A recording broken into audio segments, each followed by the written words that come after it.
杠杆的话，那岂不是？没错，回头双管齐下，长风这边负责抄一波，再让老凯恩那边帮忙抄一波，好给咱们打打掩护，顺便将杠杆倍数尽可能的做大。叶哥，你什么时候方便跟我父亲见一面？随时可以，我会在这儿待到老毛子宣布以断供对欧天然气的反制裁后再回去。好，我马上给我父亲打电话。傍晚，我见到了老凯恩。叶先生，我可以理解成你这是信心满满吗？信心满满。老凯恩先生指的是关于建议你在能源期货市场上全面撤销空单的交代吗？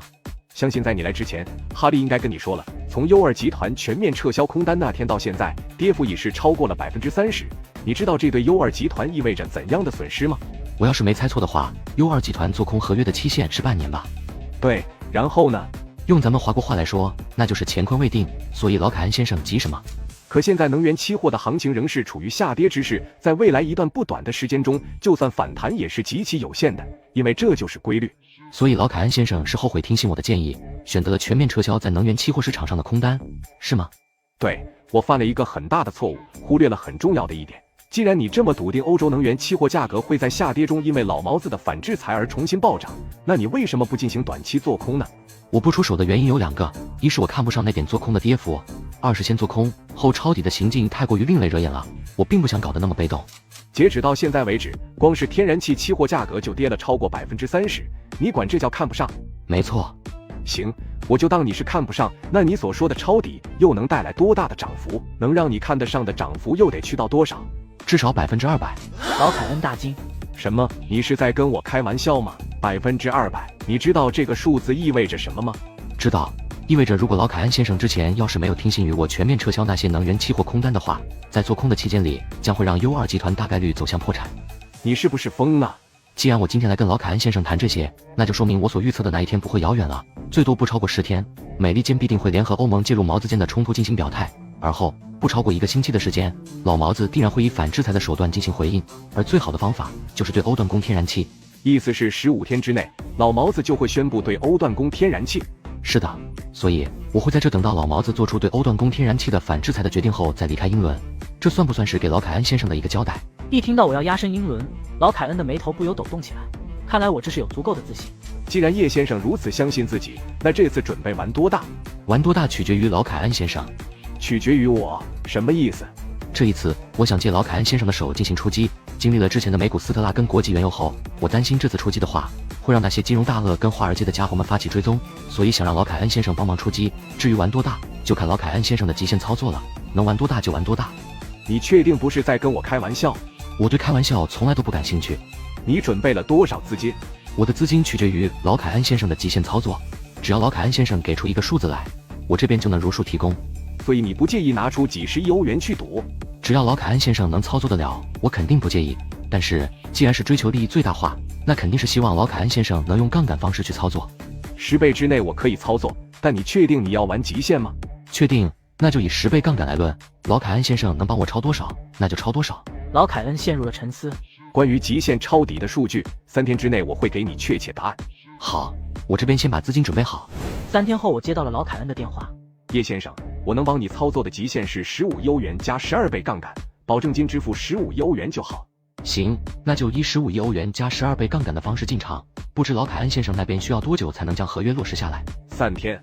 距离前世老美联合欧盟针对老毛子发起制裁声明还有4天，这个时间点恰到好处。好，回头我直接将资金转到老凯恩先生的账上，3天后落实进场。完事老凯恩先生跟我说一声即可。挂了电话，我开口问道：你们那边的资金到位了吗？我、景山、纪委一人备了80亿，叶大少那边120亿，总共360亿。好，操盘手那边都安排妥当了吗？能加几倍杠杆？这回恐怕加不了杠杆，如果加杠杆进去的话，咱们100%会被揪出来。没错，如果届时涨幅真有老叶你说的200%，就算不加杠杆，2倍利润咱们也都知足了。行，那就常规抄底吧。叶哥，咱们这边的常规抄底，你还要进场吗？老凯恩那边的抄底方案已经落实下来了，我这边能运作的还有差不多40亿欧元。回头我将这些资金转到长风你的账上，再由你分散进场。好的，叶哥。美利坚联合欧盟针对老毛子发动制裁围剿，老毛子决定对欧断供天然气实行反制裁。时间来到我们抄底欧洲能源市场的第2天，大盘指数依旧整体下跌。今天的行情如何了？叶哥，能源大盘指数依旧整体下跌，尤其是天然气，从开盘到现在已经跌了近1个点。昨天的跌幅之所以只有0.7%，是因为大盘拿不准用2集团的高倍杠杆抄底是怎么一回事，所以涨跌走势多少受到了一些影响。如今市场也反应过来了，那些能源巨头必然会动用资本力量去进一步活动，所以我担心今天跟昨天的跌幅加在一块至少会有2%。如此一来，对你跟 U2 集团的12倍杠杆抄底怕是一个不小的冲击。没事，再多跌个2%也没到爆仓的时候。叶哥，说归说，用不着几个点 ，U2 集团的12倍杠杆就会爆仓。特别是当前这种跌幅走势，再这样下去的话，估计用不了几天真就得爆了。我之前不是说顶多10天，美利坚跟欧盟那边就会对毛子之间的战事冲突进行表态吗？现在已经过去6、7天了，所以你们只需要留意一下相关的国际形势就好。次日，特别插播实时快讯：欧盟首脑和美利坚首脑在双边会晤后发表了联合声明，强烈谴责老毛子的军事行动所引发的战争事态升级。欧盟及美利坚要求老毛子必须马上停止武力对侵犯的军事行动，勒令老毛子在3天之内必须停火接受谈判，否则欧盟将会联合美利坚针对老毛子实施包括但不限于经济层面的制裁封锁。众人大惊，我操！老叶、老美跟欧盟真的对老毛子发起了制裁通牒？意料之中的事儿，犯得着这么激动吗？不跟你这种还将这种问题。叶哥，这算是胜利的第一步已经走出了吗？这才哪跟哪？先别急着激动，等天然气期货的价格蹭蹭往上飙时再激动吧。美利坚跟欧盟虽然在联合声明中做出了制裁通牒，但暂时不至于会让天然气的价格开始反弹，所以接下来就静待老毛子那边的回应就行了。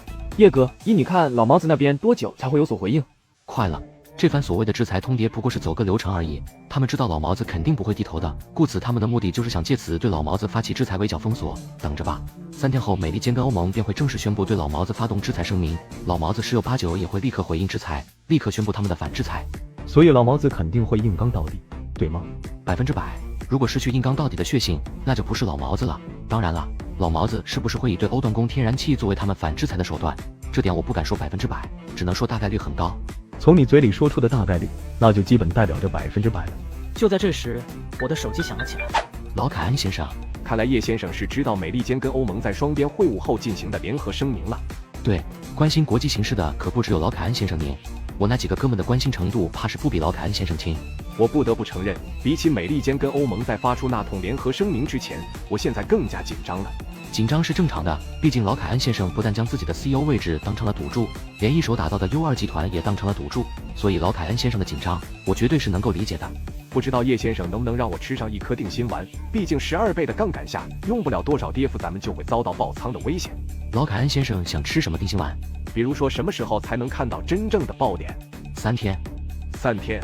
对，3天。在我的分析预测中，老毛子非但不会在乎美利坚跟欧盟的所谓联合声明，相反还会加大自身军事行动的力度，以此表明态度。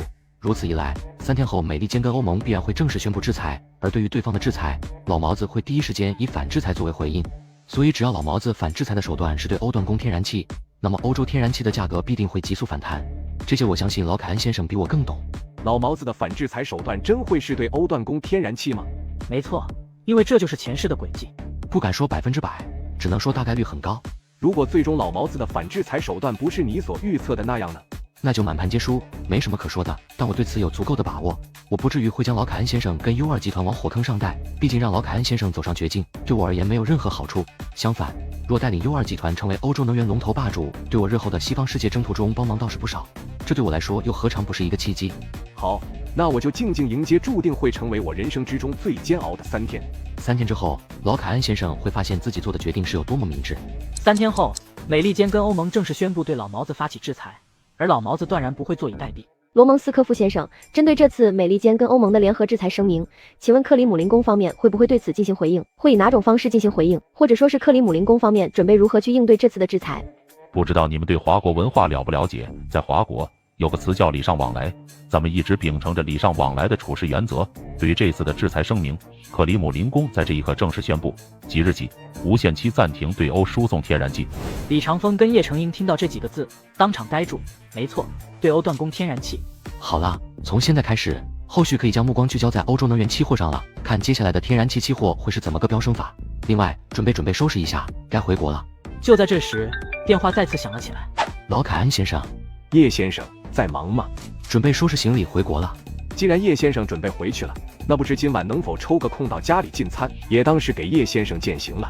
可以，但我想带上我的朋友叶成英跟李长风过去，主要是想让老凯恩先生先认识他们。那感情好啊，叶先生的挚友那也可以说是我的挚友，过来就行。晚上，我们一行人来到了老凯恩家里。现在的老凯恩已将我奉若神明，如果不是我的介入，U2集团大概率会走向破产。而现在 ，U2集团大概率会成为欧洲的能源巨头。叶先生，谢谢的话我就不去多说了，一切都已经记在心里了。另外，我还想对你说声抱歉，为我之前所产生的那些质疑跟你进行致歉。老凯恩先生，你这大可不必。其实我也是有私心的，身为华国人，想征战欧美商界，需要找到一个能让我足够信任，并且愿意为我保驾护航的强势助力，那就是 U2集团跟老凯恩先生。我相信，如果能换来 U2集团跟老凯恩先生的鼎力相助，必然会让我在海外征途中的路好走许多。理解，我不怕叶先生有目的，就怕叶先生没目的。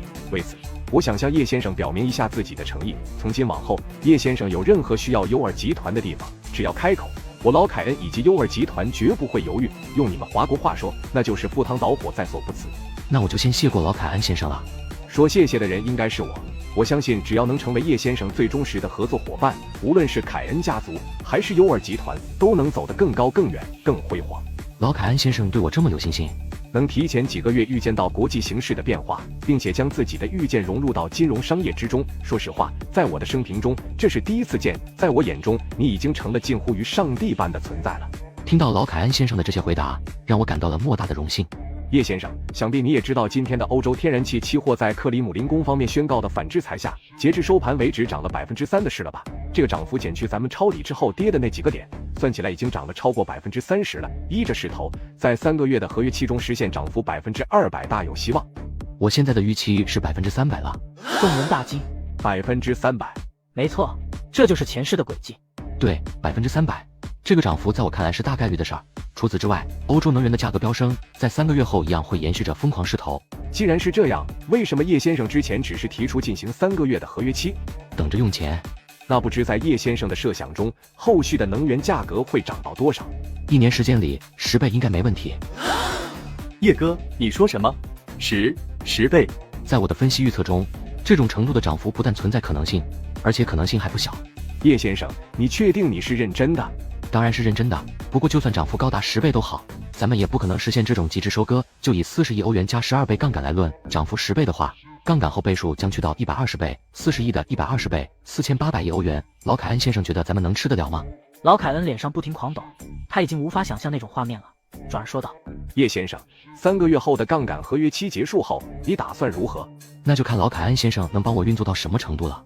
这样，出于叶先生对后续的能源价格有着如此信心，从现在开始，我这边继续尽可能的在能源期货市场上进行抄底，在资金允许的情况下，市场上放多少出来，咱们就接多少。整个抄底过程无需叶先生再提供任何资金，1年之后结算。U2集团跟叶先生64分，U2集团60%，叶先生40%，如何？行，那我就恭敬不如从命了。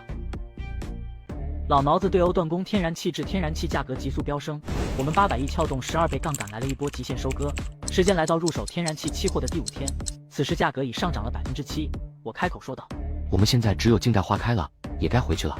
老爷，咱们真不留下来多待几天好好玩玩？我对那些没兴趣。再说家里头那边徐家跟王少聪也联系我了，得回去跟他们谈一谈了。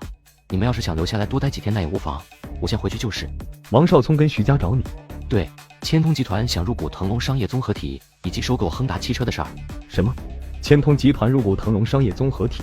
叶成英不可思议地看着我，他之前想在腾龙商业综合体上掺一脚，被我给拒了。如果千通集团能接受让腾龙地产绝对控股千通商管的话，我想我也不会拒绝让他们在腾龙商业综合体上分一杯羹的。二人大惊，他们知道千通商管对于千通集团意味着什么。啥玩意？千通集团愿意把千通商管的绝对控股权让出去？没错。接着，我把上次与王少聪见面以及聊天的内容说了出来。老爷，既然这样的话，后续千通商管必然会迎来股权重组，能不能让我也掺一脚？你打算怎么个掺法？叶成英心头一喜。500亿能购入多少股权？10%。成交。不是，叶大少，你能归拢出500亿现金来？我将名下那些企业的股份抛售出去，再加上欧洲天然气期货那边回笼一些，500亿肯定问题不大。虽然欧洲能源期货市场的抄底回笼的在3个月后，但千通商管股权重组肯定没那么快。毕竟现在的千通商管股权结构中有好几方资本，其中就包括鹅厂。老爷定然不会让他们跟着分羹的。根据千通商管跟那几方资本的对赌协议，12月份若是上市失败的话，那几方资本必然就会根据协议让千通商管回购股份加支付利息的。到时叶大少你跟千通商管那边来上一手500亿的融资就行，回头腾龙地产再介入，在股权重组中入主。妥了，那亨达汽车又是怎么回事？接着，我又把收购亨达汽车的3个方案说了出来。二人一脸惊讶地看着我。想要把股权增至20%，还得倒贴价值1000亿的地皮。亨达跟徐家能答应这种条件吗？这不疯了吗？若有朝一日，咱们能把亨达汽车打造成万亿市值的公司，那20%的股权就意味着2000亿了。而这仅仅只是表面的，对于在一家市值万亿甚至更高的企业中占股20%，这又意味着什么？二人再次愣住。如果这话从其他人口中说出，肯定会被他们嗤之以鼻。但我是叶晨，回到华国，下了飞机便接到了卡尔塔王室第5顺位继承人萨尔曼的电话。萨尔曼王子，别来无恙吧？叶先生，你都知道了吧？我知道什么？几个小时前，王室宣布了一则重新选立王储的重大消息，不再依照传统的顺位次序选立，而是以考核方式进行裁定。叶先生，全都被你给言中了。这种事在卡尔塔王室历史中不曾发生过。哦，就一句哦。不然呢？我对自己的能力还是较为自信的，既然当初能预见这种可能性的发生，那现在不至于为这个结果感到意外。不过萨尔曼王子最好不要高兴得太早，除非你选择放弃进驻王储的野心，否则就像我说的，你的野心将会为你带来杀身之祸。在杀身之祸没被化解之前，绝不是萨尔曼王子你该高兴的。怎么才叫杀身之祸被化解？待到萨尔曼王子真的成了王储，这出杀身之祸自然而然也就被化解了。叶先生，听说你旗下有一家安保公司，并且已经跟不少富豪们都签了安保雇佣合同，对吗？对，我能够相信他们吗？我只能说，如果会发生意外的话，一定是他们死在你的前面。你会给我制定一套安保计划的，对吗？这个没问题，如果你有需要的话。好，多的不说，钱不是问题，你让你的人带着合同过来找我即可。回头我就安排最精锐的人员前往卡尔塔会合萨尔曼王子。有劳了。希望萨尔曼王子下一次打电话给我时，是给我报喜讯，告知我你已经成为卡尔塔王室的新任王储了。但愿如此。挂了电话，我陷入了沉思。我知道那位暗中制造意外解决了萨尔曼的主是谁，必须制定出一套万无一失的安保计划。次日，在王少聪的引荐下，我见到了千通之主王林王董。久仰叶董大名多时，今天可算是见着真人了。王董可千万别这么说，我可是在您的传奇故事中长大的。王董，咱们先把闲话撂一边，先说正事吧。好，既然叶董这么说了，那我也就不客套了。料想叶董在来之前，肯定明白咱们千通方面的态度了吧？所以千通集团真计划将腾龙地产引入千通商管，并将绝对控股权让出来。叶董觉得千通还有更好的选择吗？这可不是我该去考虑的问题。冒昧的问一句，如果千通商管引入腾龙地产，对千通集团意味着什么？说实话，我对是否入主千通商管的兴趣并不强烈，原因有2个：一是我不认为王董跟千通会将苦心经营的核心产业拱手让出；二是只要我想要缔造出一个不输于千通商管的企业并不难，不怕跟王董狂妄的拖个底。在我的规划中，5年之内建造出不少于300座腾龙商业综合体，并且在5年之内实现年租金700-800的小目标。老王大脑一片凌乱，千通可是花了20年才在全国建成400来座千通广场，如今年租金也才是400-500个小目标而已。叶董，你口中说的5年规划是认真的吗？王董也可以理解成我是在满嘴跑火车。你说在5年之内打造超过300座腾龙商业综合体，我信，连带着一并实现700-800亿的年效益。你知道这意味着什么吗？意味着我从侧面回答了王董刚才的问题，引入腾龙地产，千通商管还能活，反之千通商管扛不住5年。老王陷入了沉思，他也预见了千通的未来。所以叶董是一开始就觉得吃定了千通广场是吗？觉得腾龙商业综合体必然会将千通广场的蛋糕悉数鲸吞，对吗？这个问题我相信王董心里肯定是有答案的，否则王董今天也不会坐在这跟我讨论这些了。没错，老王现在心里很清楚。你应该对千通商管的股权结构有所了解，所以你想获得绝对控股权，那就必须得进行股权重组。对此你是怎么个想法？千通集团不是跟鹅厂等几方资本在千通商管的上市一事上有对赌协议吗？一旦千通商管上市失败，千通集团就得根据对赌协议回购股权及支付利息，如此一来，股权重组也就不成问题了。当然了，我不是在怂恿王董，如果王董想搏一手上市的话，那也可以。如果上市成功后，咱们之间交涉的这些直接告吹即可。老王陷入了两难，若千通商管成功上市，那上市后能扛得住腾龙商业综合体的压力吗？上市失败的话，又将会陷入高额的债务危机。叶董说的轻巧，如果千通集团能轻松面对那几方资本的股权回购及利息支付，外界也不会出现那么多关于千通集团债务危机的声音了。这个好办，除了我之外，还有人想入主千通商管，所以千通集团面临的股权回购及利息支付应该不成问题。老王猛地一愣，这么一来的话，千通集团倒是在千通商管的股权结构上还剩多少比例？又或者说，你打算给千通集团留多少？20%。20%是不是有点少了？不少了，我要是没记错的话，千通集团目前在千通商管里头占股也就53%点几吧。但这53%点几对应的股权数额，在估值上是1000多亿。这只是估值而已，而且这一估值是在腾龙商业综合体还没有任何消息传出去之前，是在千通商管能够顺利上市的情况下。但王董现在扪心自问一下，目前的千通商管还值那个价吗？老王沉默了。在我的预想中，一旦腾龙商业综合体入主千通商管，最多5年，千通商管的市值将会达到万亿。我说的是市值，所以王董还觉得20%的股权少吗？20%，这是叶董给出的极限了吗？对，不接受任何溢价。叶董，你刚才提到的第三方入主千通商管，不知是何方神圣？江州的叶成英。老王大惊。叶敬宁，叶老爷子的孙子。对，他出资500亿先行入主千通商管，在解决那几方资本要求的股权回购及利息支付后，千通商管再在股权重组中迎来腾龙地产的入主。不知在腾龙地产入主后，叶大少在股权重组中会获得多少的比例？10%。听到这个数字，老王心里似乎好受了些。重生的我只想早日缔造一个商业帝国，40岁带着老婆孩子退休，却不曾想到过于出众的我却是惹来了天之娇女的青睐。今天刮的是什么风？竟是将咱们的林大美人给刮到我这儿来了。傻贫可不像是你李元哥的性子，你把这解读成了傻贫，怎么是打算让我站在这跟你说话吗？这儿可是你们林家人的产业，你用不着这般客气的，不远就有沙发，过去落座就行。林大小姐，我想你过来应该不是跟我叙旧闲聊的吧？你觉得叶晨这小子如何？往事不究的话，完美；揪起往事来的话，就不完美了吗？不是，你究竟想说什么？你是不是对他产生了情愫？李元哥脸色突变。林大小姐，听你这意思，是觉得我喜欢上他了呗？其实喜欢上他了也很正常，你我都是同一类人，咱们都30几岁了，人还单着，并非咱们抗拒婚恋，只是没遇到合适的人。而叶晨短短2、3年便从社会最底层独自缔造出那种匪夷所思的成就来，非但将王晋安这位4、9成新生代第一人给折服，就连紫禁之主都对他重视有加。说句实在的，如果他不是林家人，如果他还单身，我想连我林夕都绝对抗拒不了，因为这种妖孽远远超过了我们对另一半的要求。但我想说的是，孽缘当断则断，否则只会越陷越深。你什么时候察觉到的？你送他回林家4合院的那天晚上。那一诺知道吗？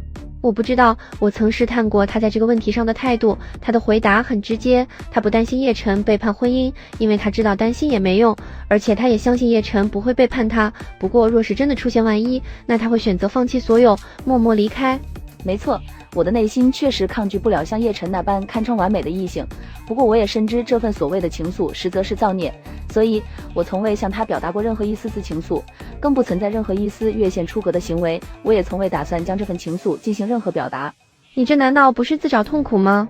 情若能控，要心何用？放心，我心里有数。林夕，你不至于为了这事儿亲自过来跟我说这么多吧？心里也有这么一道影子在，以后的婚恋又该何去何从？又如何去接纳未来的另一半？你这是问我，还是问你自己？此时另一边的我全然不知，与叶成英来到亨达总部42楼见到徐家。叶董对收购亨达汽车后是怎么规划的？能说一说吗？砸钱搞技术研发，在我的预计中，至少还得2到3年才能迎来产品的问世，目的只有一个，那就是一炮而红。第一阶段面向中高端市场，市场定位50万售价起步；第二阶段面向高端市场，80万起步；第3个阶段暂时还没必要说那个。徐家闻言大脑顿时宕机，我的野心是不是有些过大？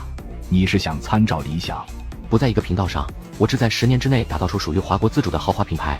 新能源可以说是时代革新的一个风口，在我看来一切皆有可能，比亚迪便是最好的例子。我相信徐董也是认定新能源汽车将会是时代的一场莫大机遇才会投身进来。既然这样，为何不豁出去赌一把？试想一下，一旦华国能诞生出一家被世界公认的豪华品牌，那么对于整个华国的造车界来说，这又何尝不是一道民族自信的里程碑？叶董，你这说的是不是过于轻巧了？我没说过这会有多轻巧，但是为了这个目标，我就3个字：豁出去。截止到目前为止，咱们这边已经收购了很多家汽车配件企业，并且我也亲自跟比亚迪的王董进行了一些初步交流，双方就一些核心层面开展合作，比如说比亚迪的3电技术。什么？已经收购了多家汽车配件生产企业，而且比亚迪方面还愿意就3电技术跟你进行合作？对，不知我给出的这些信息够不够让徐董直观到我的规划了？如果亨达选择以地皮附加作为增股值20%的条件的话，不知这20%能给亨达带来什么？这个问题我给不了徐董一个明确的答案。纵使早已做出决定的徐家还是陷入了沉默，他很清楚，一旦亨达债务暴雷，那些战略储备地皮也只能当做还债用，但他还是心有不甘。徐董，如果您那边还没做出选择的话，咱们今天的交流就到此为止，等你们那边有了明确的决定后再找我，然后直接走收购程序就好。不用，叶董这边直接安排收购团队过来就行了。方案呢？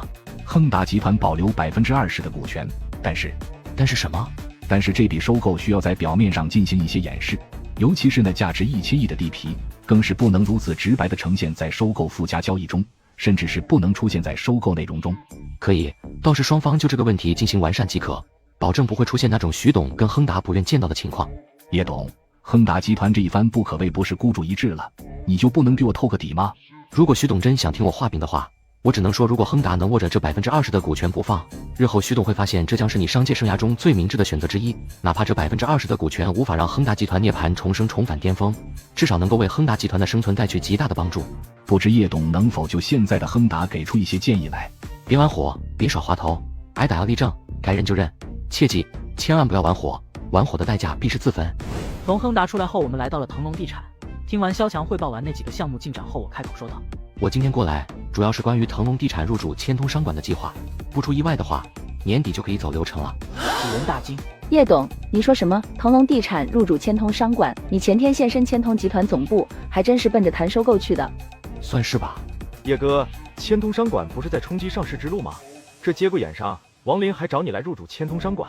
虽然腾龙商业综合体还未正式亮相，但是种种消息无疑是已经冲击到千通广场，乃至于千通商管。在这种情况下，你觉得已经失败了3次的千通商管能如愿上市吗？就算能够成功上市，你又觉得上市后的千通商管能获得资本跟市场的信心吗？该说不说，如果千通集团不找咱们去入主千通商管的话，用不了几年，千通商管就得全线溃败。所以这对王林跟千通无疑是最好的选择，同样也是没有选择的选择。如果腾龙地产入主的话，股权又是如何分配？还有，千通广场跟腾龙商业综合体之间又将是一种怎样的关系？腾龙地产以绝对控股的比例入主，给千通保留20%，叶大少持股10%。到时若是千通商管上市失败，面对那几方资本在对赌协议中的股权回购及利息支付，由叶大少以融资方式让千通集团去解决。叶哥，如果咱们入主千通商管的话，那千通广场跟腾龙商业综合体之间，是不是还得去寻找共存之道？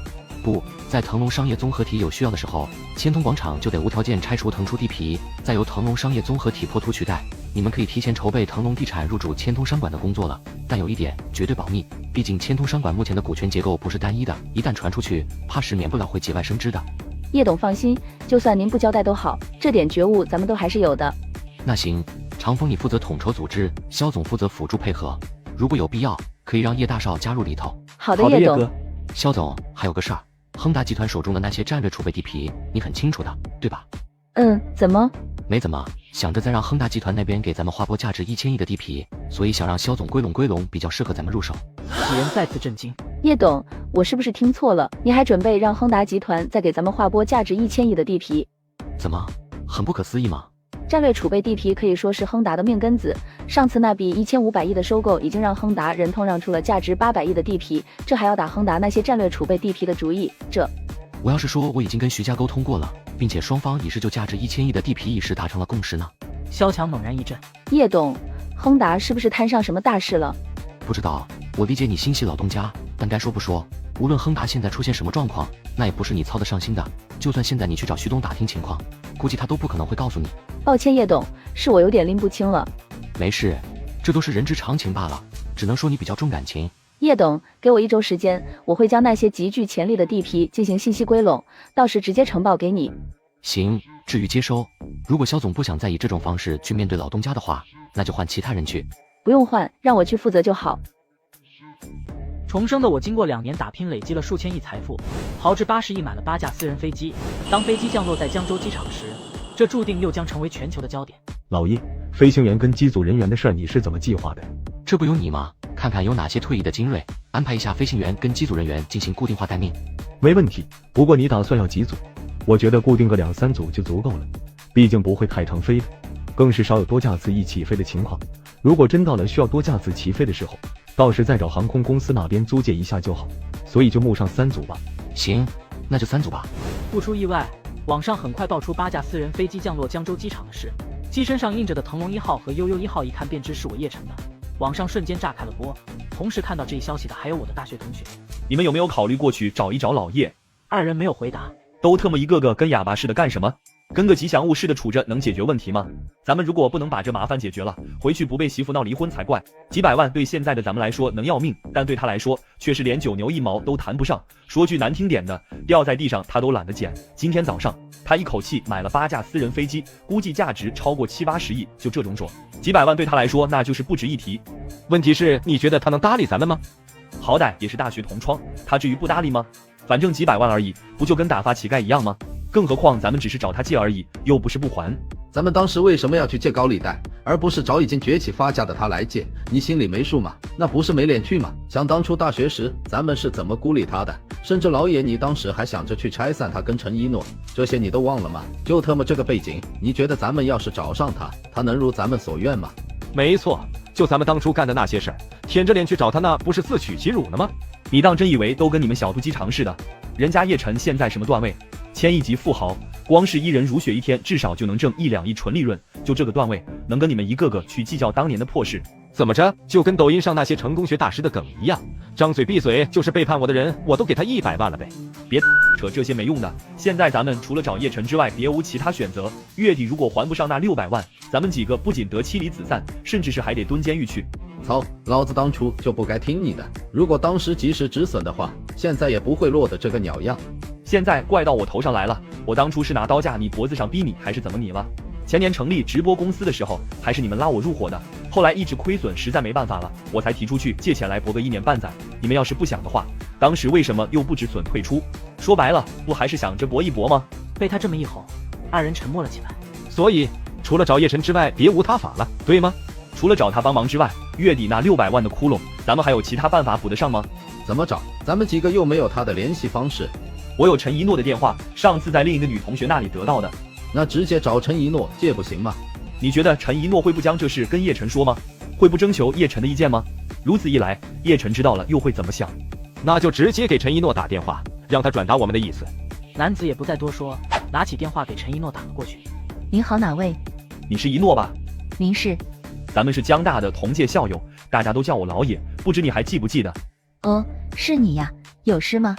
那个一诺啊，咱们虽然不是直接的同学关系，但我跟叶董可是隔壁寝室关系，说来也算是比较亲近的。你主要是想找叶晨？那啥，这不是没法联系上叶董吗？我那什么，咱们寝室的几个哥们想请叶董吃个饭，不知能不能有这一荣幸呢？这样啊，估计他最近都抽不出时间，还有别的事吗？没有我就先挂了。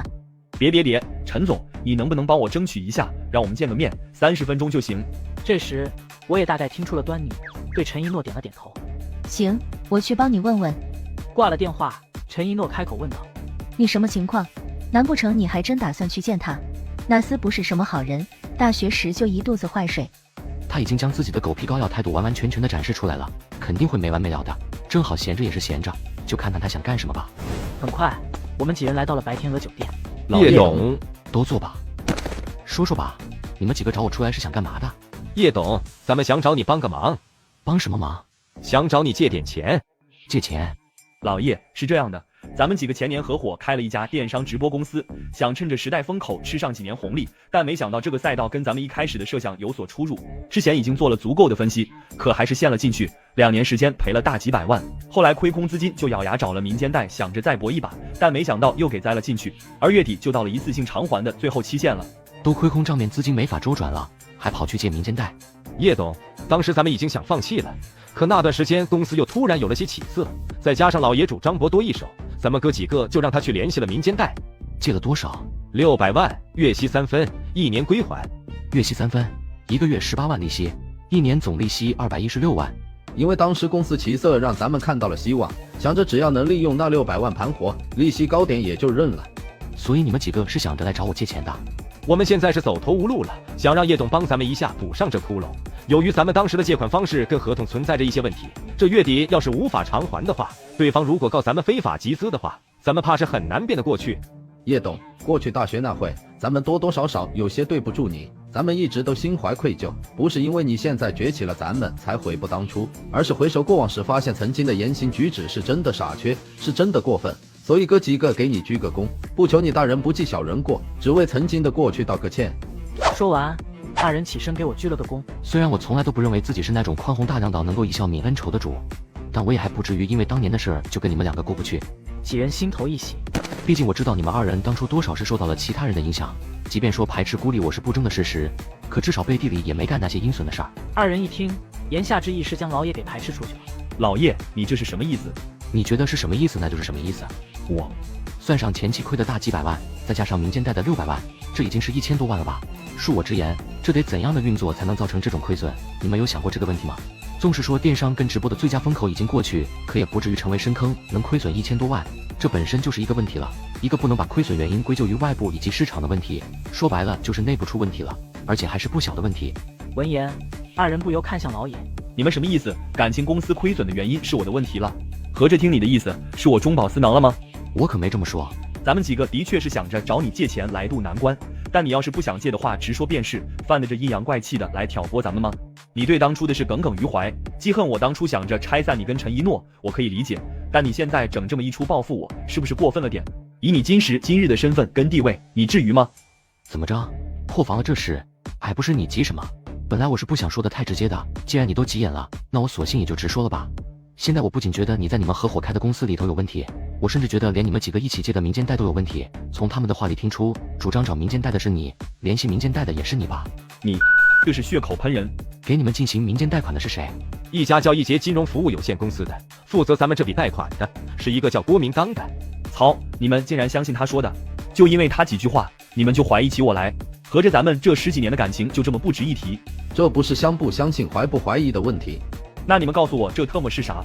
如果最终是我误会了你的话，你们欠的这600万窟窿，我来帮你们补上，无偿帮你们补。房间内瞬间安静了下来，只有老爷脸上隐隐作颤。易捷金融服务公司郭明刚是吧？等我一下。说完，我便拿出电话给张景山打了过去。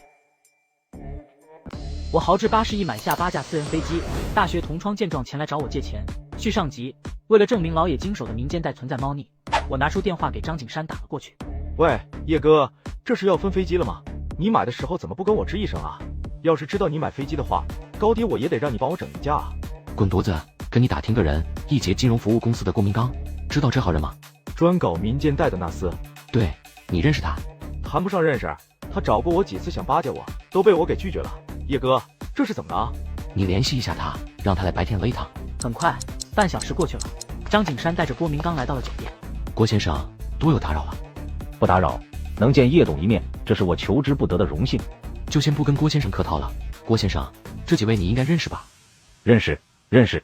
他们几个是从你们易捷金融服务公司里头贷了600万，月息3分，1年还清，对吧？对，是这么回事。这笔贷款是我亲自办理的，不知他们是叶董的。大学时期隔壁寝室的校友。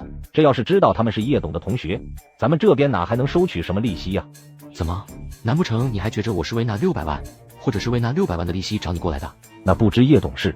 我就是想问一下，这笔贷款背后有没有什么猫腻，或者说这笔贷款的3分月息全进了你们易捷金融服务的口袋吗？老郭，叶董问你什么你就答什么，道理用不着我去教你吧。我知道你讲义气，但有些时候最好掂量掂量，权衡利弊。思索片刻，郭明刚开口说道：没错，那笔600万的贷款确实有猫腻。老也是我媳妇的远方表弟，所以他找到我说想贷款600万时，我给出了1分5的最低利息。不过他求我帮他将借款合同的月息弄成3分，并且他还主张设计了借款合同，将这笔600万的贷款包装成类似于他们借款方式在非法集资的样子，以此确保不会出现烂账的可能性。郭明刚，你他妈还是人吗？老爷，你他妈还是人吗？咱们拿你当大哥，你他妈却给咱们来上这么一手，月息1分5的贷款，你他妈竟然让人给弄成3分，你还要吞我们1分5的利息，你就是这么回报咱们对你的信任的？还主动设计一出非法集资的合同，就是为了拿捏咱们哥几个，好让咱们哥几个不会赖账。你他妈藏的是真深啊！如果不是我，郭明刚那边能给到月息1分5吗？就你们两个的能耐，借得来600万吗？至于说借款方式整得跟非法集资一样，没错，是我设计的，但这又怎样？我只是为了预防你们不还，把我推进火坑而已，我特么哪错了？还有郭明刚，你特么是真把我卖得够彻底啊！抱歉，我实在是不敢在叶董面前耍什么心眼，他要是想折腾我，那我就是一只蝼蚁，用不着他动手就会被碾得死透的蝼蚁。600万，月息3分，1年216万，分一半的话就是108万。若是在公司财务上做一下手脚的话，估摸着都能抹去这波亏损了。不得不说，这种操作的确优秀。是，我承认我的确将一半的利息吃进了自己兜里，但要是说我在公司财务上做手脚，你特么是血口喷人。叶晨，我知道你现在站起来了，你要是想报复我的话，我肯定是拿你没辙。但你为了报复，我就给我泼脏水，你不觉得格局太小，太有失身份了吗？的确，以我今时今日的地位，确实不该搭理你。咱们暂时不说这个，你说我在血口喷人，要不咱们赌一把，我找人去你们公司对财务状况进行调查。如果你是干净的，你们公司这些年的亏损我来帮你们补上，包括这600万在内，敢吗？你今天过来就是为了报复我的吗？不，你错了。虽然对于过去那些欺负过我的人我从来没有释怀，但这并不代表我会报复。这些所谓的报复压根不会让我产生任何快感。我之所以会答应你出来，一是断掉你想打我主意的念想，二是帮几个曾经低头不见抬头见的旧人脱离苦海。哪怕我对他们并没什么好感，但至少他们骨子里也不怎么坏。好了，就说到这吧，有缘再见。丢下这句话后，我直接起身离开。没错，我来的目的就是不想他们以后像狗皮膏药一样缠着我。那600万的贷款可以给你们进行无息宽限，分期3年归还。有需要的话，下午到公司找我。谢谢郭总。要谢就谢叶董吧。说完，郭明刚也转身离开。老爷，您是不是该给我们一个交代？此时另一边的王家得知我进京面圣后，王沧海叫来了王静安。爷爷，怎么这么急着找我？我得到消息，叶晨前天夜入紫禁，老总亲自召见了他，和郑峰一旁作陪，待了几个小时。王静安瞬间呆若木鸡，宛如石化。虽然不知道老总召见他的原因是什么，但有和郑峰的作陪，最起码说明了肯定是跟紫金智囊团有关，也许是老总亲自向他抛出紫金智囊团的橄榄枝。您的意思是他要入主紫金智囊团了，甚至大概率会被当成何老的接班人？不排除这种可能性。老总亲自召见他，并且由第一国师和郑峰作陪，这是所释放出来的信号，想必你肯定是清楚的。所以爷爷您找我回来说这些，是想你进一步拉近跟他之间的关系。你现在已经到一个瓶颈期了，而智库大院将是你破除瓶颈向上突破的一个重要机会。您是想着让他帮我去敲智库的门？阻碍你进入智库大院的是紫金智囊团那几位首席国师的态度，他们连编外成员的身份都不愿意给你提供。这里头最重要的原因恐怕就是制衡二字。只要他介入此事，相信和郑峰一众首席国师肯定不会有异议，因为这将意味着由他来为你兜底。若能有这层身份的加持，我相信以你的能力将能实现更多你所需要，或者该说是咱们王家需要的。一直以来都是别人来仰仗我，都是我去决定别人的人生。我王静安从未想过有朝一日需要去仰仗别人的扶持来上位。那你有想过有朝一日王家的命运被别人握在手中吗？想过王家有朝一日得在别人的刀俎下任由鱼肉吗？王静安沉默起来。这个世界的变数太多了，王家也能屈能伸。既然变数已经发生，既然王家已经在变数中失去了命运的主动权，那为何又不去顺势借势呢？叶晨不傻，他岂会不提防着王家有朝一日摆脱他的要挟？岂会如王家所愿给我借势？不怕他提防着不给你借势，就怕他不提防的去满足王家的请求。爷爷，您的意思是？很简单，他提防王家提防你，说明他没有长久拿捏王家的自信。反之，那就说明他根本不担心王家有朝一日反扑他。既然当下有着在借势之余又能试探一番的机会，你为何不去尝试一下？您觉得我现在该怎么做？你自己决定就好。王静安没再应声，思索片刻后拿起电话给我打了过来。为了试探我拿捏王家的力度，王静安再次约我见面谈一谈。次日，我来到了从亨达收购过来改名后的腾龙酒店。看这架势，西餐厅是一座难求了。主要是叶哥你请的米其林3星大厨名气太大了，就这噱头摆在那，国内的权贵富豪们怎会趋之若鹜呢？就是我觉得挺悲哀的。叶哥，你说这特么算不算是崇洋媚外呢？那你是希望这股所谓的崇洋媚外势头持续下去，还是就此打住？所以我挺矛盾的。滚犊子！别在这得了便宜还卖乖，这还上升到什么崇洋媚外了？让你安排个清静的地方，给安排好了没？犯不着安排，改造装修时我就给你准备了私人领地，除你之外谁都不能进入。是了，叶哥，你这是要招待何方神圣？49城新生代第一人。张景山大惊。叶哥，你说什么？49城新生代第一人？怎么着？吓到你了吗？不是叶哥，你怎么认识那种神仙的？我不想认识他，是他上赶着来认识我的。张景山差点没把那句真几把能吹吐露出来。那你这次找他吃饭是？不是我找他吃饭，是他找我吃饭。就在这时，我手机响了起来，正是王静安打来的。我挂断了电话，对张景山说道：“他应该到了，你下去接他上来吧，顺便见识见识传说中的49城新生代第一人。”他叫什么？长什么样？你看着办。没等张景山开口，我便快步离开了。张景山一脸蒙圈的来到酒店门口，刚好遇到下车的王静安。你就是那位49城新生代第一人？叶董让你来的？对。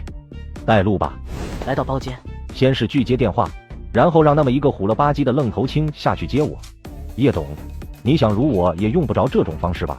王大少何出此言？等会让我猜猜看，他是不是看到王大少后一上来就问王大少是不是49城新生代第一人？王静安眉角狂抖。王大少可别误会，这可不是我让他说的，我只是告知他待会的客人是49城新生代第一人，让他下去接上来而已。有时候我真想不明白，像张景山之流是如何能入叶董法眼的。要说叶董起步初段倒也罢了，可现如今叶董的身份地位，仍旧把他当成亲信重臣，恕我直言，我挺不解的。那不知王大少是否想明白，为何会一而再的栽在我这个泥腿子出身的暴发户手中了没？王静安脸色突变。俗话说，一人得道鸡犬升天，更何况是一路跟我走过来的挚友。就算张景山再不堪都好，只要我能扶摇直上，他张景山即便再不堪都好，也会成为无数人上赶着巴结的存在。没人会因为张景山的不堪而认为我叶晨是矮化身段，反倒是会因为我的光环去围着张景山来转。王大少，你认为我说的对吗？说到这，我突然想起来点什么，接着说道：哦，对了，本来我还没想着让张景山去混49城的圈子，现在王大少倒是提醒我了。还有劳王大少费点心思为景山引荐，帮他站一站台，让他能够立足于49城的圈子之中。殊不知这番话听在王静安耳中，差点没让他当场吐血。怎么着，王大少很为难吗？如果为难的话，那就算了。王静安想到此行的目的，强忍着怒火答道：不为难，既然叶董开口了，就算我对张景山的观感再不佳都好，叶董的面子我肯定要给的。得，有王大少这话，我想咱们可以进入主题了，直言目的吧。说真的，我没想过自己会有这么一天，即便是你掐着王家的脖子，我都不曾想过会发生现在这种局面。听王大少的意思，是有求于我吗？我曾经以为神州大地上没有我王静安做不到的事，从小到大都是别人来仰仗我，都是我去决定别人的命运。求字，在我过往的人生中不曾出现过。然后呢？我的出现让王大少的命运齿轮脱轨了。原本我认为再熬点岁数，紫金智囊团必有我的一席之地，甚至我还想过有朝一日直智库大院之牛耳，曾几何时成为华国第一国士是我的追求与向往。但自从知道你一再婉拒首席智囊团的橄榄枝，并且夜入紫金会面老总之后，我知道我未来能否入主紫金智囊团得取决于你了。所以你这次是为了入主紫金智囊团的事来的？对，我想通过你去开启自己的智库之路，不知叶董可否移助？我肯定是不介意让王大少得偿所愿的，但是什么？但不是什么？建立在我给王大少送去如此机遇的前提下，虽然我不要求王大少进行等价互换的资源提供，可最起码王大少的让我觉得满意，值得我去助上一臂之力才行吧。那不知我要什么样的表现才能让叶董满意？等什么时候王大少彻头彻尾的服气了，心甘情愿的为我所用，我自然就满意了。到那时，别说是入主智库大院，只要王大少有能力让你跻身首席国士行列，那又何妨？你觉得我到现在都还不服气吗？王大少心中真的没有不甘了吗？王家的命脉都在你手中握着，我原本以为你不会担心这些。你误会了，我不是担心，我只是不想麻烦而已。我能助你王金安更进一步，同样的，我也能将你王家拍死，将你王金安踩入地狱。不分时候，不分紫金之主的交易是哪位老总在做。当然了，我说这些话的底气并不是凭着那些对你们王家不利的黑材料。叶董，从我在私房菜馆选择向你低头的那一刻起，就已经意味着王家认命了，这还不够吗？不够，我要的是无论是王大少也好，还是王家也罢，都能够心甘情愿地为我鞍前马后听我号令，而不仅仅只是所谓的认命。在这之前，我没想过要你王家彻底屈服于我，但现在的情况已经不同了，现在是你王家有求于我，所以我有必要去改变主意，不是吗？王静安沉默了许久，缓缓吐出2字来：理解。还有什么想说的吗？叶董把话都说到这份上了，我再说什么都是没必要的了。得，就说王大少的这事没必要，我不妨给王大少一个机会。什么意思？王大少什么时候将张景山在49城的圈子中扶持起来，就什么时候成为智库的外围成员。王静安没有马上应声，思索片刻后说道：后天我会回京，你让他跟着我一起。那就有劳王大少了，但有一点，他还不可以知道我的真实家世，最起码现阶段还不适合知道。放心，我知道该怎么做。3天后，我们一行人准时来到了机场。王大少，中午好啊！没想到连程英你都来给景山送行，看来景山跟你的关系不是一般好啊。如果他不是老叶的头号亲信，估计我也不会待见的。但既然老叶那么重视他，我又岂有不去跟他搞好关系之说？除非我不想老叶带着我飞了。不留痕迹的无声无息，已然完成了对王静安的无形敲打。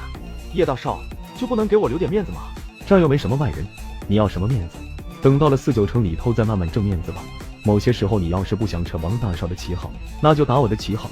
虽然我不常去燕京，但我叶成英这3个字在49城的圈子里头多少也有点好使。到了那儿，你只管放飞自我就好，看谁不服的就直接干，该对对，该刚刚，该揍揍，反正有王大少给你兜着，千万别委屈了自己。49城那些主一个个骨子里都流着张狂跋扈的血液，你要是软了，他们指定不拿你当回事，所以想在那立足，必须得硬到底。我能理解成你这是在怂恿他去闹事吗？就凭他是我带入49城的这一点，没几个人，甚至是没人敢找他的麻烦。啊对，倒是忘了这一茬了，呵呵。时间不早了，走吧。重生的我以为一切都在我的预料之中，却没想到竟被当场打脸。完成对亨达汽车的收购后，我再次来到了比亚迪总部，找到了王川富。叶董，为了跟你见这一面，我可是推掉了不少重要的行程，但愿你不要让我失望。王董，我这次来就一个目的，洽谈咱们接下来的合作开展。叶董，据我所知，从亨达方面出现抛售迹象到现在为止，才不过个把月，就这么点时间，你就完成对亨达汽车的最终收购了？王董，您觉得我犯得着大老远从江州跑到广深来逗你吗？王川富皱了皱眉说道：我必须得承认，你上次说的那些的确是新能源汽车要面对的现实。上半场是电动化，下半场是智能化。可是恕我直言，在智能化这3个字上，你目前只是给我画了个饼，就为了你所画的饼，比亚迪便得将3电技术与你方共享，这是不是有点荒唐呢？所以王董上次只是为了打发我，才跟我扯了那么多。叶董，这么说吧，合作可以，我相信你的潜力，也相信你在新能源汽车领域的决心，而且你也确实具备在新能源汽车领域掀起一番风云的资本。但共享3电技术，比亚迪确实提供不了。如果叶董愿意的话，比亚迪的电机、电池、电控可以向叶董那边进行供应。这就是王董的最终决定，没有商量余地的最终决定。应该说这是比亚迪的决定。我相信就算我同意，比亚迪的股东、比亚迪的高层，甚至是比亚迪全体人员都不会同意这种荒唐的合作。正如我上次所说，如此不对等的合作一旦传了出去，比亚迪将成为全世界的笑话。说的也是，的确挺荒唐的，也挺疯狂的。希望叶董能够理解。王董，我一直都挺敬重您的，哪怕您拒绝跟我合作，我也能够理解。毕竟我也知道我的条件多少是有些强人所难。但您如果没有合作意向的话，您应该一开始就拒绝的，而不是让我对双方合作抱有一定的希望。我承认这的确是我的问题，所以我衷心向叶董表示歉意。没事，王董的歉意我收下了。那不知叶董还有没有兴趣跟比亚迪开展3电供应的合作？在电池、电机、电控技术的供应问题上，比亚迪随时向叶董张开怀抱。到时若有需要的话，我不会跟王董客气的。咱们今天就到这吧，不打扰您的时间了。回去的路上接到了叶成英的电话。老叶，亨达汽车咱们现在已经拿下了，接下来该去找王川富谈谈合作了。我现在就在从广深返回江州的路上。你已经去广深比亚迪总部找王川富了？叶成英从我的语气中嗅出了一些异常来，接着问道：跟比亚迪那边谈崩了？本来是想着跟王川富再进行一轮洽谈，后续直接让双方跟进合作事宜的，但王川富拒绝了，理由是双方这种合作不对等，对比亚迪而言过于荒唐。他上次可不是这种态度，上次只不过是为了打发咱们而已。说来还是我高估自己了，虽然我也有考虑过这种情况的出现，但我还是认为概率不高，没想到终究还是被打脸了。不得不承认，这种合作对于比亚迪来说着实是过于疯狂，对王川富更是多少都有些强人所难的意思在里头。那他上次就不应该让咱们觉得他对于这桩合作有意向，他可以直言拒绝。不重要了。那你打算接下来如何？我是想着去找华为谈谈的。华为在进军新能源汽车领域后，也已经具备了相对成熟的3电技术，可后来想了想，还是作罢了。咱们接下来就走自研的方向吗？走自研方向吧，同时也改变原先的发展策略。之前我不是将腾龙汽车的第1阶段进行中高端市场的定位吗？但现在情况不同了，既然跟比亚迪方面无法达成合作，那也就无需去考虑那些了。所以你的目标是整个市场？叶成英笑了，呵呵，这绝对是一个英明的决定。毕竟就算想要打造华国的高端豪华汽车品牌，也无需操之过急的。你继续忙你的先，等我回到江州后咱们再碰头。好。挂了电话我说道：去天行猎头。很快我来到天行猎头，找到了郑晴。叶董，您觉得咱们这公司总部如何？挺气派的。如果没有您，那就没有现在的天行猎头，更没有所谓的气派之说。严重了？一点都不重，若不是您的信任跟支持，若不是您提供的这些跳板，天行猎头不会有今时今日，这些我是时刻都记在心里。得了，别煽情了。叶董，不知道您这次过来是？我手上有一批名单，需要你去帮我把他们给招揽过来。就这事儿还用得着叶董亲自过来一趟吗？这次不一样，你们需要尽快出手，尽快把人给我成功挖过来，咱们这边耗不起太多时间。我能看看挖角名单先吗？说完，我把事先准备好的名单递了过去。郑行看完后说道：叶董，您是要进军新能源汽车领域？怎么，很不可思议吗？不是不可思议，只是这好像有点突然。我刚完成了对亨达汽车的股权收购，现在我是亨达汽车的最大股东。不出意外的话，这个消息应该很快就会全面传开了。郑总，这上面的人尽可能的帮我挖过来，至于薪资，只要他们敢填，我就敢给。这份名单中有一部分名字对我而言并不陌生，甚至是已经进入到咱们天行猎头的追踪目标中了。一网打尽，有戏吗？我只能说竭尽全力，但有个问题，现在与新能源汽车相关的行业人才都是香饽饽，各大车企新势力，包括华为在内，目前都在加码吸纳行业人才，尤其是研发型的人才。而这份名单中有不少就是在车企中就职的，咱们想把他们从原单位挖过来，这不会是一件轻易的事。我就是知道不容易，所以才说出薪资一栏，只要他们敢填，我就敢给。除此之外，到了我这边，研发经费不设上限，只要他们敢提项目，只要他们敢张嘴，我就敢往里头烧钱。叶董，企业的发展方向跟目标这些能说说吗？其他的咱们可以帮您去补足，但这2点必须由您来说。在人们提到新能源汽车时，第一时间想到的就是腾龙汽车，致力于打造世界级的超豪华品牌，打造属于华国的超豪华品牌。此时另一边的私人公寓里，说吧，找我干什么？找你叙叙旧，看看能不能勾动你内心的旧情复燃。没必要浪费这种时间了吧？我听说神行2项目已经接连攻破了好几重壁垒，到了研发末端，不久之后就会成功问世了，对吧？秦轩脸色大变。你们还有其他棋子在研发团队里头？这个你就不用知道了，你只管回答我，对还是不对？对。如果神行2成功研发出来，那会意味着什么？意味着华国将会摆脱欧美在芯片领域上的卡脖子，从而实现自给自足。这将是一道让华国实现突围的里程碑。有什么办法能制止神行2的问世？你想干什么？你不是一直想见我的顶头上司吗？现在机会来了，2天后他将会抵达江州，到时我可以安排你跟他见面，但前提是你必须要准备好，无法让华国拥有神行2的可行方案出现在他面前，否则我不敢保证会发生什么。秦轩思索片刻后说道 TL 芯片公司跟江州半导体研究所在神行2这个项目上已经有了足够的技术基础了，就算神行2这个项目毁掉，用不了多久一样会有第2个神行2。这不是你该考虑的问题，你只管执行命令就好。华国不能实现芯片的自给自足，最起码现阶段不能。作为一名华国人，尤其还是公费留学的华国人，现在却是一门心思想着如何才能遏制华国的科技突围。孙颖，我挺好奇的，好奇华国究竟有哪里对不住你了，竟然能让你反得那么彻底？怎么着，翅膀硬了，敢反将我一军了？不得不承认你非常优秀，说是天之骄女都不为过。以你的条件，想成为人上人丝毫不难。可你为什么要走上这么一条路？孙颖眼中闪过一丝痛苦。那你呢？你不也原本大好前途吗？为什么又会沦至与我为伍？在问我之前，你就不先问问你自己吗？秦轩也不再多说，转而说道：2天后是吧？可以，但我要见的是负责人，而不是简单的上级。放心，我不至于会跟你玩文字游戏。说完，秦轩便起身离开了。孙颖露出了满意的笑容，但他不知道的是，等待他们的将会是耗子里的缝纫机。我的5纳米光刻机即将问世，却遭到漂亮国的间谍破坏。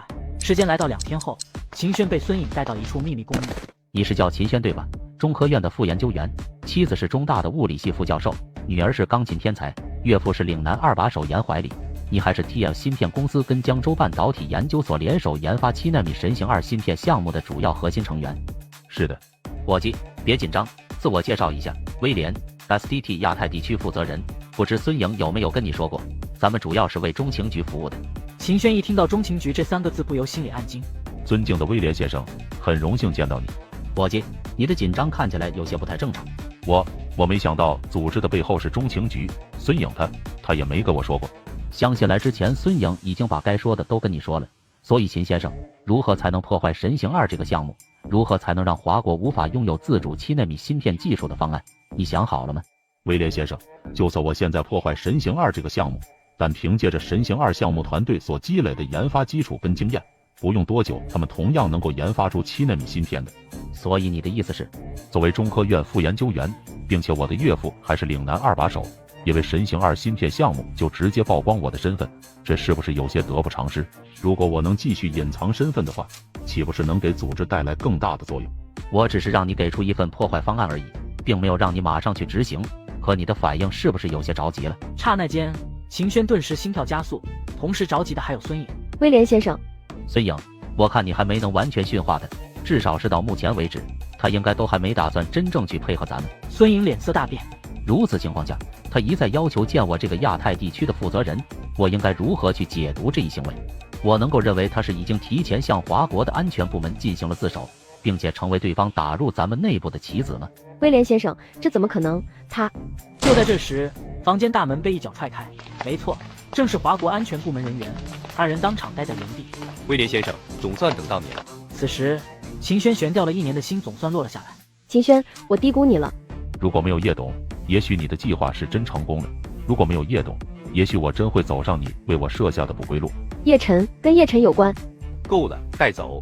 一声令下，几人迅速把二人押走。恭喜你完成了这个艰巨的任务。有关你跟孙颖之间的事儿，咱们这边会帮你抹掉的，不会让那些成为你的人生污点。谢谢。要谢就谢叶董吧，也该感谢你自己，是你完成了自我救赎。好了，一切就到此为止吧。以后好好将心思放在半导体科技研发上，这是你的使命，也是国家跟人民对你寄予厚望的使命，包括我在内。此时，完全不知情的我接到了安全部门李家四叔的电话。四叔，您这是有何贵干？你跟孙颖那边还有没有什么其他交集？什么意思啊？意思是孙颖除了担任乾隆游戏的名誉董事之外，还跟你或者你名下的旗下企业有关联没？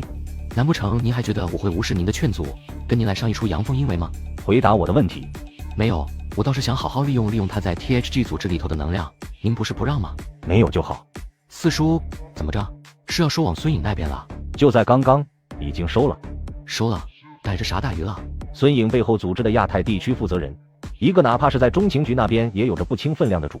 行了，别再打听了。虽然我知道没有提醒的必要，但我还是得说，这消息切记不能泄露出去。那我算是立大功了吗？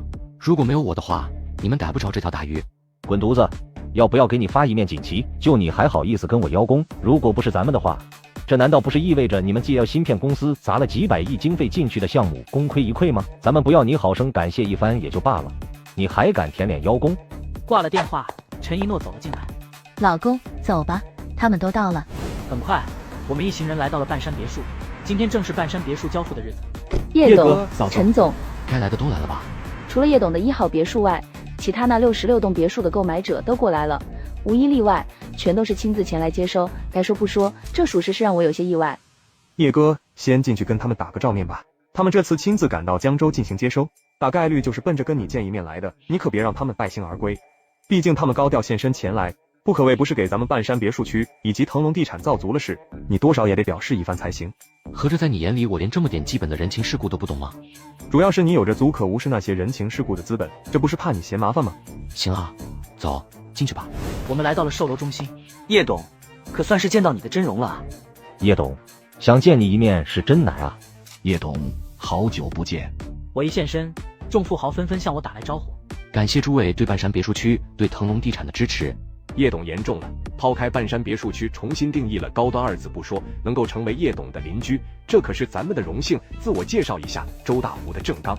郑公子这才是言重啊，能得到诸位的支持厚爱，这是我叶晨以及腾龙地产的荣幸才对。叶董，久仰了，一直都想找个机会跟叶董见上一面聊上一聊，没曾想咱们的初次见面竟是这种方式。自我介绍一下，阿里马允。马董，幸会幸会。叶董，千度李岩。李董，幸会幸会。叶董，平西西黄山征。黄董，幸会幸会。我算到卡尔塔第5顺位继承人会遭遇不测，便让我的9州安保制定了一套完整的安保计划。萨尔曼王子，还是请您坐后面那辆车，保护萨尔曼王子。很快接到了王猛的电话。叶董，萨尔曼那边果真出事了，情况如何？对方双管齐下，先是在萨尔曼的车辆上做文章，然后制造混乱，让所谓的狂暴分子制造袭击。结果如何？萨尔曼没事，但咱们的人员有几人受了不同程度的伤。车的是萨尔曼逃过一劫，那辆本该是他乘坐的车换成了咱们的人，但车上的人却是伤得不轻。汽车爆炸后，一群枪手疯狂射杀，咱们的人为了保护萨尔曼，2人中弹，万幸没伤到要害，问题不大。操，竟然丧心病狂到了这种程度。据咱们的人所说，之前也发生过几次特殊情况，均被咱们的人第一时间化解了，所以才没造成事件的发生，所以不排除这有可能是狗急跳墙了。咱们的伤员都安排妥当了没？第一时间就送往王氏的医疗团队那边进行处理了，问题应该不大。那萨尔曼呢？萨尔曼他没事，毫发无伤，那群枪手都被咱们的人给当场击毙了。好，我知道了，保持跟进那边的情况，回头你去慰问一下咱们的伤员。是，叶董。挂了电话，我拿起手机正准备给萨尔曼打过去，他却打了过来。叶哥，王猛先生给你汇报了我这边发生的情况了，是吧？对，所以我正打算给你打电话。我必须得感谢你们九州安保的人员，如果换作是其他安保团队，恐怕我现在就算不死，也得身受重伤了。最重要的是谢谢你，若不是你对我的警醒，我怕是早就遭到意外了。你知道你是在玩火吗？虽然咱们之间的交集并不多，但我研究过你，你绝对不是那种没有危机意识的愣头青。听王猛说，你那边之前也出现过几次特殊情况，最终均被咱们的人给化解了。从这一点，不难想象到王储之争是到了白热化的阶段。如此阶段，你竟是还要现身没有足够安全保障的公众场合，你就没考虑过后果吗？我知道你是想引蛇出洞，想让对手狗急跳墙，但你这种行为是拿自己的命在玩火，也是拿咱们九州安保人员的性命在玩火。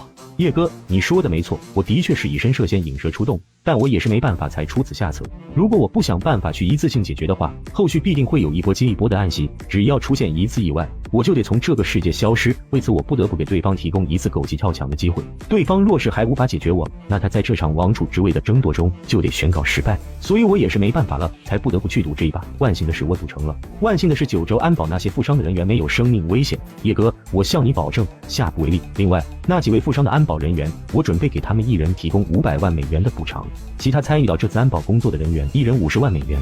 听到萨尔曼这么一通解释和安排后，我的情绪已是平和了许多。你就不怕死吗？就不怕安保人员一个不小心让你命丧当场？到现在我还是挺后怕的，我低估了对方丧心病狂的程度，让枪手在公众场合对我展开公然袭击，这的确出乎了我的意料。要是没猜错的话，这背后应该是美利坚那边策划安排的，解决了我，好让对方能够顺利成为王室的新王储。虽说这次袭杀我的任务失败，不出意外的话，很快会有组织公开声明为这次的袭击行动进行负责了。能够确定要解决你的竞争对手是哪位了吗？8、9不离10了。后续你打算如何？王室高层自会去处理的，不用我去打算如何。虽然我不敢确定，等着他的会是什么下场，但不管怎么说都好，哪怕王室高层表面上不去处理，他继承王储之位的资格也必然已经彻底丢失了。如此说来，你的王储之位已经稳了？不敢说绝对，概率已经无穷大了。发生了如此事件，相信接下来咱们华国官方高层应该会向你们卡尔塔王室表达深切关心了，然后会从侧面向你们卡尔塔王室的高层表达对你萨尔曼的重视态度的。叶哥，你知道你在说什么吗？怎么？很不可思议吗？如果真如你所说，那我成为新任王储将会板上钉钉了。可是以华国一贯以来的外交方式，这种情况的可能性不大。要说就袭击事件向卡尔塔王室表达关心慰问，我信，但要表达对我萨尔曼的重视态度，这有点不切实际。实不实际的，到时你就知道了。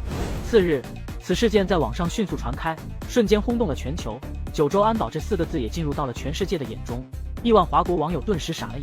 世界各地的权贵富豪通过各种关系找到了王猛，哪怕雇佣费用高到离谱，可对于他们而言，无疑是不值一提。而另一边的我，被江州军区负责人，也就是叶成英的大伯请到了叶家。叶老，叶司令，知道今天找你小子过来的目的吗？您是冲着九州安保的事儿找的我吧？九州安保如今已经引发了全世界的聚焦，不出意外的话，不久之后江州军区很有可能会面临一股注定不会小的压力，这些你应该能够意识到吧？不得不说，九州安保当前的局面是我始料未及的。在这之前，我甚至是想过有可能会出现的无数种情况，唯独这种突然举世聚焦的局面是我不曾想到过的。这种情况属实是太过于意外了。意不意外的现在已经没必要去说了，估计很快全天下都会知道九州安保全员皆为退役军人，外界必定会联想九州安保的背后是跟江州军区有着深层次的合作。到那时候，江州军区乃至于华国军方都会被推到风口浪尖的。若是真走到那一步，你的九州安保估计也不会太好过的。所以叶司令的意思是，你打算如何去应对？要说应对之道的话，只能是以不变应万变了。毕竟总不能就地解散九州安保吧？你可以顺其自然。那江州军区呢？叶司令，您这话就有点为难人了。怎么着？叶司令，九州安保跟江州军区之间本身就没有什么瓜葛，彼此间的交集也就是江州军区给咱们九州安保输送一些因为各种原因不得不退役的军中精锐，但这并不涉及到什么踩线违规，咱们还可以说是帮军方解决了一个难题，解决了如何安置退役军人的复员安置问题。其实真要说的话，我觉得您是多虑了。您所说的压力，说白了那就是军方高层之间的博弈压力吧。如果真是的话，您大可放心，在国内只要九州安保没踩线违规，没人能够做得了九州安保的文章，更不可能利用九州安保的事儿去对付得了江州军区跟你们老叶家。小叶，我知道老王家现在被你拿捏着，但想找叶家麻烦的可不仅仅只是一个老王家。叶老，虽说我是从市井底层走出来的，但我还不至于意识不到您老所说的这些问题。如果说九州安保有紫金庙堂背书的话，还有人能够利用九州安保的事儿去做你们老叶家的文章吗？此言一出，众人顿时大惊。凌霄满月宴那天，紫金七老不是前来道贺吗？送他们出去的时候，老总亲自过问了九州安保。之后我坚定表明了九州安保的立场。老总在九州安保的事上还曾说过一句，原话是这么说的：叶家在九州安保的事上算是做了一个英明的决定。你小子不是张嘴就来吧？我再怎么张嘴就来都好，也不敢用老总来作为我满嘴跑火车的对象啊。如此说来，紫金那边是真给九州安保背书了。我相信只要九州安保不做出彩虹线的出格行为，只要九州安保还有我在坐镇，老总跟紫金内阁多多少少都会支持我的。毕竟我一再强调过，九州安保志在成为炎黄子孙的一节脊梁骨，家国天下就是宗旨所在。闻言，几人沉默起来。既然如此，那九州安保接下来该往哪个方向走？发展方针坚定不移，九州安保原定的路子不会变。叶老思索片刻，开口问道：叶家还能够为你做点什么吗？叶老放心，到了有需要的时候，我指定不会跟你们叶家客气的。半山别墅交付，王少通曝光豪华内部，势利眼丈母娘看到后对陈一浩说道：一浩啊，你看过半山别墅内部的视频了没有？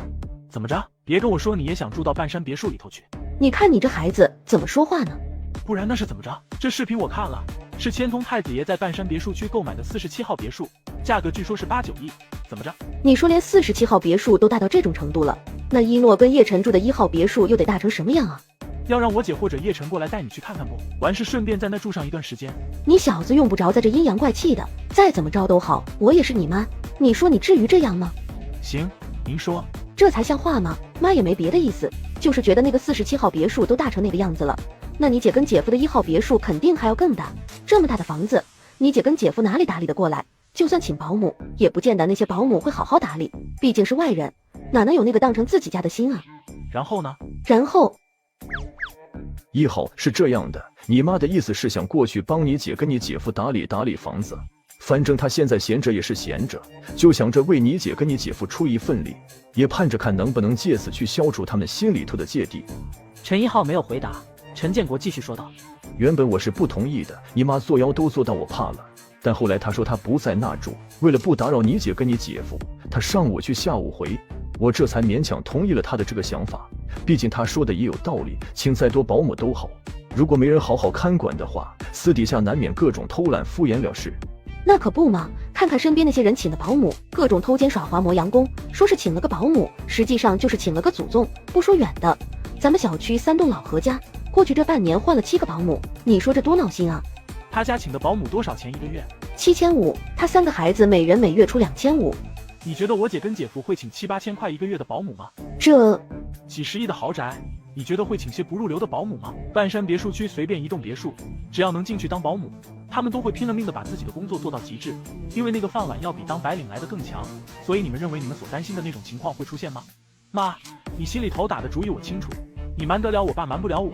你不就是想着到1号别墅里满足一下你的虚荣心，以此去跟那些亲戚朋友街坊邻居们显摆显摆吗？1号，你这是冤枉你妈了。妈，我是不是冤枉你？你自己心里清楚就行。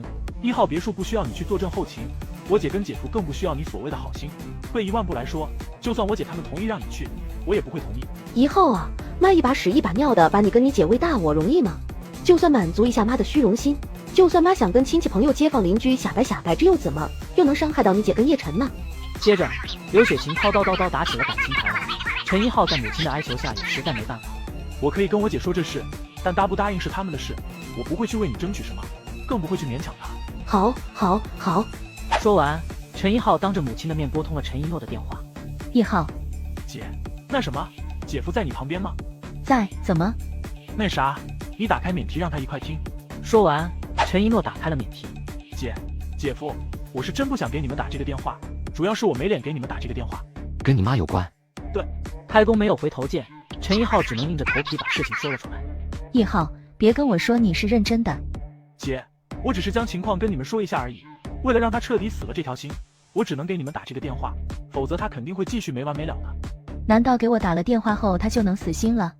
刘雪琴一把夺过陈一浩的手机说道：一诺，你就给妈一次机会吧，妈不会再做了，也不会再给你们添麻烦，就算妈过去犯了再多的错，做了再多对不住你们一家子的事都好，说到底也是我含辛茹苦的把你给养大成人的，没有功劳多少也有些苦劳啊。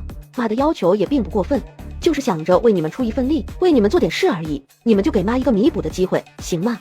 陈一诺沉默了，紧紧盯着我轻声说道：我说过，无论你做什么选择，我都支持你，毕竟正如他所说，他含辛茹苦将你养大成人，你原谅他也是应该的。1号，你是不是也想着我能如他所愿？我不知道。陈一诺短暂沉默后说道：“我可以让他来，不过我得说好，转悠一下可以，咱们家的事无需他来插手掺和。”好，好，妈答应你，妈答应你，妈不掺和。你让妈往东，妈绝对不会往西；你让妈站着，妈绝对不会坐着。1号，你看你什么时候有空再带他过来转悠转悠吧，把启文也带上，正好有段时间没见着他了。好的，姐。陈一诺刚挂了电话，我的手机也响了起来。您好，哪位？叶董，阿里马允。我微微一愣，马董，该不会是您的5号别墅有什么问题吧？叶董可别误会，别墅不但没问题，而且还给我带来太多的意外之喜了，以至于我马允都觉得自己孤陋寡闻，见识浅薄了。能让马董满意，我这悬着的心可也就放下了。既然不是别墅的问题，那不知马董给我打电话时，想着跟你坐一坐，聊一聊，不知叶董方不方便？能跟马董坐一坐，聊一聊，这可是我的荣幸。我在1号别墅，马董随时过来就是。很快，马允来到了1号别墅。一阵寒暄后，我们进入了正题。叶董，我想听听你是如何看待现在的阿里。马董，您在上海沉浮20几年，一手将阿里打造成了名震全球的庞大商业帝国，这种问题您不该来问我吧？我一个外人又岂有资格在马董面前谈论阿里？华国几千年历史，没有哪个王朝帝国能够亘古永恒，我也从来不敢妄想阿里能够千秋万代，我所盼的也不过是尽可能的去延长阿里的王朝而已。可现在阿里已经开始走下坡路了，而这正是我最担心的。阿里从巅峰时期的8000多亿美元市值，一路下滑至如今仅有的2000多亿，这才短短4年而已。所以不怕跟叶董坦诚不公的说一句，我坐不住了。马董就这么相信我能看透阿里的问题？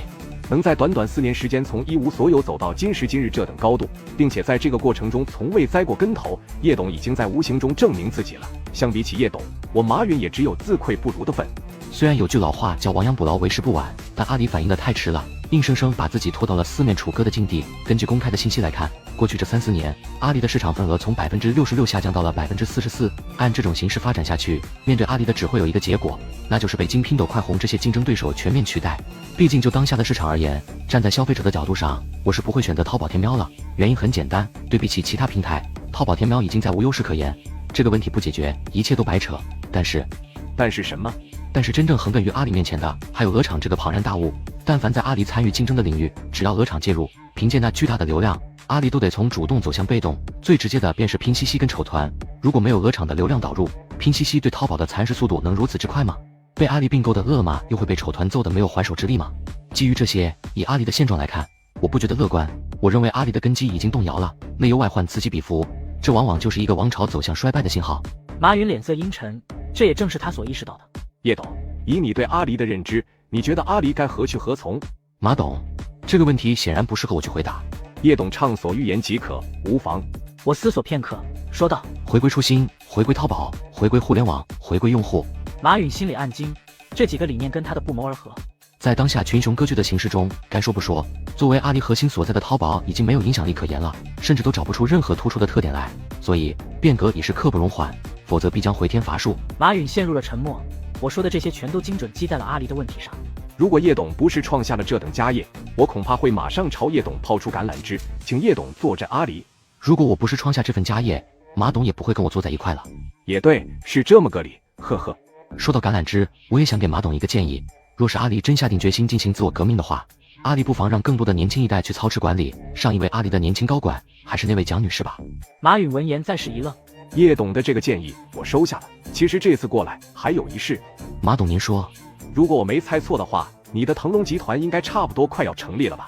没错，快了。怎么？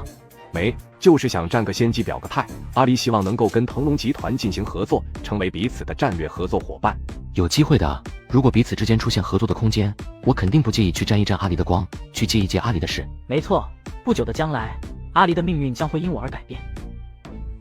国外垃圾护肤品只要打上国际贵族标签进入华国，售价便可成千上万。而我实至名归的去疤除痕产品海外定价999美元却遭到了抵制。此时伊人如雪江州总部，叶哥，我可没花钱请托，这全都是自发想着来抢购伊人如雪的消费者。这种盛况在英伦已经很久没出现过了。纽约、华盛顿、温哥华、柏林、巴黎、马德里、罗马等等这些国家的门店状况也跟咱们伦敦差不多。虽然有些门店距离正式发售还有几个小时，但依旧全都排起了很长的队伍来。你什么时候学会报喜不报忧了？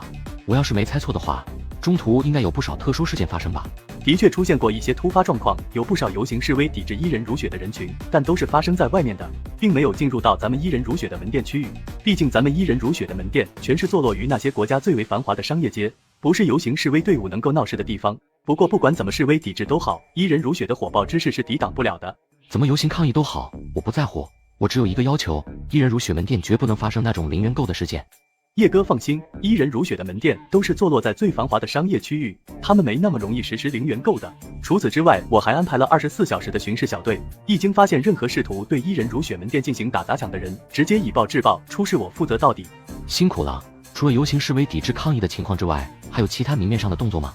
暂时没有，但能够肯定的是，那些被伊人如雪冲击到的资本肯定不会善罢甘休的。叶哥，你的半山47号别墅曝光后，现在掀起了华国科技威胁论，他们肯定会用舆论来挑起西方民众对你的情绪，甚至是对华国产生足够的敌视感。对伊人如雪而言，肯定是不会乐观的。你说的这些都在我的预料之中，只是没想到半山47号别墅曝光所引发的连锁反应会导致伊人如雪又多了一处被西方世界做文章的点。不过这并不重要，就算没有这一出，伊人如雪在西方市场要面对的情况也差不多。那叶哥打算怎么应对这些问题？不着急，让子弹再飞一会，无论外面闹得再凶，无论舆论再激烈都好，也都影响不了伊人如雪的消费群体，毕竟产品功效摆在那，只要解决伊人如雪门店所在国的官方，所有问题都将能够迎刃而解。目前形势还没到那种必须去解决的时候，等官方睁只眼闭只眼放任闹事者攻击伊人如雪的门店时，再去解决也不迟。叶哥，事是这么回事，只要解决伊人如雪门店所在国的官方，只要官方对伊人如雪提供庇护，那所有问题都可以迎刃而解。但问题是如何解决？在这个问题上，无论是我还是我的父亲，肯定都是无能为力的。只要老凯恩先生给我提供一个直面英伦之主的机会，那就够了。实在不行的话，提供一个通话的机会也可以。然后呢？如果说我受英伦之主、美利坚之主的邀约，跟对方一同共进午餐谈笑风生的话，一旦这一消息跟现场图片传出去，足以解决伊人如雪面临的所有问题了。众人一脸惊讶地看着我。不是叶哥，你说让英伦之主对你发起邀约，跟你一同共进午餐谈笑风生？对，只要能让我跟他见上一面，或者是进行通话，我有把握能让他对我报以万分欣赏，从而主动对我发出邀约，变相的为我去造势。叶哥，我没听错吧？你没听错，以老凯恩先生的能耐，我想这应该不难吧？难倒是不难，但你确定英伦之主会买你的账，会为你造势？他会的。哈利也没再多问。好，如果有需要，你说就是。